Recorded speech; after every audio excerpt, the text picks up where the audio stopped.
আসসালামু আলাইকুম। কেমন আছেন বন্ধুরা? আশা করছি আপনারা সবাই ভালো আছেন। আপনাদের অনুরোধে ইমরান, মোস্তাকিম এবং এক রহস্যময়ী প্রান্তিক পরীর গল্পটি নিচে তুলে ধরছি। নীলগিরির মায়াবী পরী। ইমরান মধ্যবিত্ত পরিবারের শান্ত ছেলে। তার বাবা পেশায় একজন স্কুল শিক্ষক এবং মা পরম মমতাময়ী গৃহিণী। শহরের যান্ত্রিকতা থেকে দূরে পাহাড়ের কোলে একটি ছোট্ট গ্রামে তাদের বসবাস। বড় হয়ে ইমরান শহরে চাকরি নিলেও তার মন পড়ে থাকত পাহাড়ের সেই নির্জনতায়। পুরনো বন্ধুর সাথে পুনর্মিলন। অনেকদিন পর ইমরানের ছোটবেলার বন্ধু মোস্তাকিম গ্রামে ফিরে আসে। মোস্তাকিম একটু চঞ্চল আর অ্যাডভেঞ্চার প্রিয়।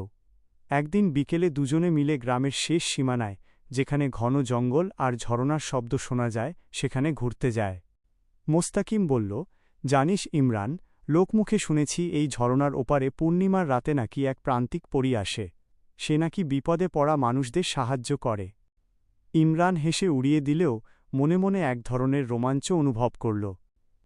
সেই মায়াবী রাত, সেদিন ছিল ভরা পূর্ণিমা। ইমরান আর মোস্তাকিম ঝরনার ধারে বসে গল্প করছিল। হঠাৎ চারপাশ এক অদ্ভুত নীল আলোয় উদ্ভাসিত হয়ে উঠল। বাতাসের ঘ্রাণ বদলে গেল, এক মায়াবী বুনো ফুলের সুবাসে চারপাশ ভরে উঠল। পাথরের আড়াল থেকে বেরিয়ে এল এক অপূর্ব সুন্দরী কিশোরী। তার পরনে রূপালী রঙের পোশাক যা চাঁদের আলোয় ঝিলমিল করছিল। সেই প্রান্তিক পরী। তবে তার চোখে মুখে ছিল গভীর বিষাদ। তোমরা ভয় পেও না, পরীটি মিষ্টি স্বরে বলল।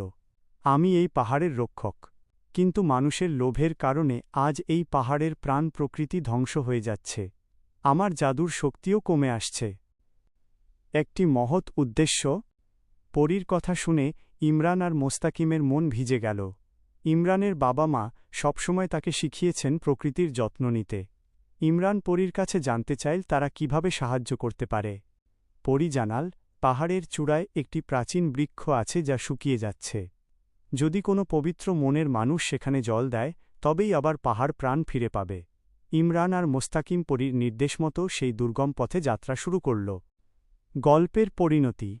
সারা রাত পরিশ্রম করে বন্ধুর কাঁধে কাঁধ মিলিয়ে ইমরান পাহাড়ের চূড়ায় পৌঁছাল। তারা যখন সেই প্রাচীন গাছের গোড়ায় ঝরনার জল ঢালল, তখন এক অলৌকিক কাণ্ড ঘটল। মুহূর্তের মধ্যে গাছটি সবুজ হয়ে উঠল এবং সারা পাহাড় এক নতুন সজীবতায় ভরে গেল। পরদিন সকালে ইমরান যখন বাড়ি ফিরল, তার বাবা মা অবাক হয়ে দেখলেন তাদের ছেলের চোখে এক অন্যরকম জ্যোতি। মোস্তাকিম আর ইমরান বুঝতে পারল, সেই পরী আসলে প্রকৃতিরই এক রূপ, যা কেবল